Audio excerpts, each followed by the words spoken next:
Hello दोस्तों। आज अपना टॉपिक्स रहेगा गुप्तोत्तर काल, पुष्यभूति वंश या वर्धन वंश। चलो स्टार्ट करते हैं। पुष्यभूति वंश की स्थापना किसने की थी? पुष्यभूति वर्धन ने। पुष्यभूति वंश का सबसे प्रतापी राजा कौन था? हर्षवर्धन था। हर्षवर्धन के समय में कौन सी चीनी तीर्थयात्री भारत आया था? तो ये आया था ह्वेनसांग। चालुक्य राजा पुलकेशिन द्वितीय को किसने पराजित किया था? तो नरसिंहवर्मन फर्स्ट ने किया था। किस व्यक्ति को द्वितीय अशोक कहा जाता है? तो ये कहा जाता है हर्षवर्धन को। बाणभट्ट किस सम्राट के राजदरबारी कवि थे? तो ये थे हर्षवर्धन। ह्वेनसांग भारत में लगभग कितने साल रहा? 14 वर्ष रहा। कुंभ मेला को प्रारंभ करने का श्रेय किसे दिया जाता है? तो ये दिया जाता है हर्षवर्धन को। नर्मदा नदी पर सम्राट हर्ष के दक्षिणवर्ती आगमन को रोका पुलकेशिन द्वितीय ने।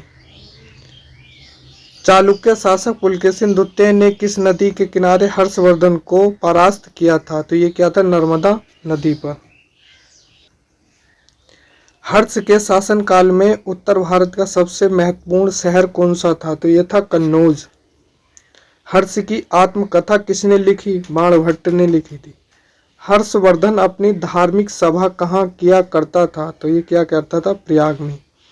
वर्धन वंश की राजधानी थानेश्वर किस राज्य में प्रसिद्ध है? तो यह है हरियाणा में। हर्षवर्धन ने 606 ईस्वी में हर्ष संवत की स्थापना किस उपलक्ष्य में की थी? तो अपने राज्यारोहण के उपलक्ष्य में की थी। ह्वेनसांग की भारत में यात्रा के समय सूती वस्त्रों के उत्पादन के लिए सबसे प्रसिद्ध शहर था मथुरा। अगला, कवि बाणभट्ट निवासी था? तो ये थानेश्वर था। नागानंद का रचनाकार कौन था? तो ये था हर्षवर्धन। सम्राट हर्षवर्धन ने 2 महान धार्मिक सम्मेलनों का आयोजन किया था। तो ये क्या था? एक में कन्नौज में किया था, एक में क्या था? प्रयाग में किया था। नागानंद या रत्नावली या प्रियदर्शी का नाटक के नाटककार थे? तो ये थे हर्षवर्धन। गुर्जरों को किस शासक ने पराजित किया था? तो ये क्या था? हर्षवर्धन ने। आज भी भारत में ह्वेनसांग को याद करने का मुख्य कारण है तो यह है सीयू की रचना। ह्वेनसांग ने सीयू की एक किताब लिखी है। अगला क्वेश्चन, ह्वेनसांग ने किसे शिलादित्य कहा है? तो ये कहा है हर्षवर्धन को। गुप्त वंश के ह्रास के पश्चात उत्तर भारत में बड़े भाग का पुनर्गठन किसने किया था? तो ये क्या था? हर्षवर्धन ने। बंगाल का कौन सा शासक हर्ष का समकालीन था? तो यह था शशांक। वह अंतिम बौद्ध राजा कौन था जो संस्कृत का महान विद्वान और लेखक था? तो यह था हर्षवर्धन।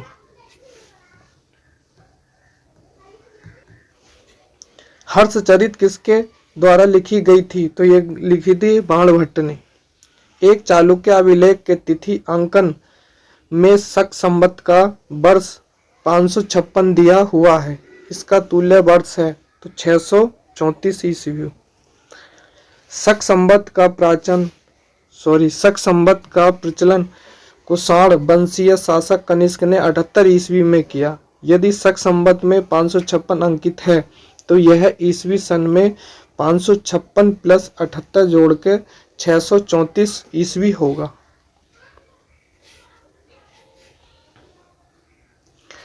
हर्ष के समय की सूचनाएं किसकी पुस्तक में निहित है? तो यह है बाणभट्ट।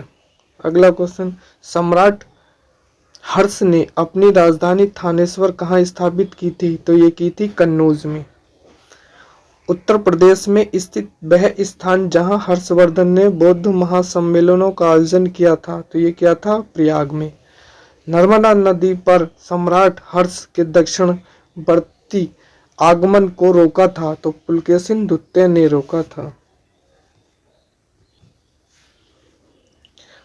कोशीय शब्द का प्रयोग किया गया तो ये किया गया था रेशम के लिए।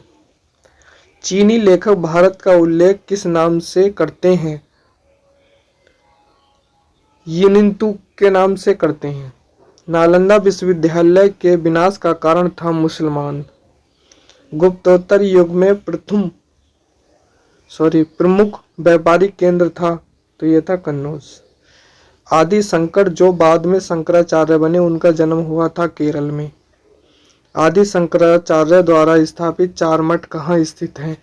जोशीमठ में, जो उत्तराखंड में है, द्वारिका जो गुजरात में है, पुरी जो कि उड़ीसा में है, श्रृंगेरी जहाँ कर्नाटक है। दोस्तों, हर्षवर्धन के और गुप्तोत्तर काल के जितने भी क्वेश्चन हैं ये काफ़ी इम्पोर्टेंट हैं। अगर ये वीडियो अच्छी लगी हो तो लाइक एंड सब्सक्राइब अवश्य करें। धन्यवाद।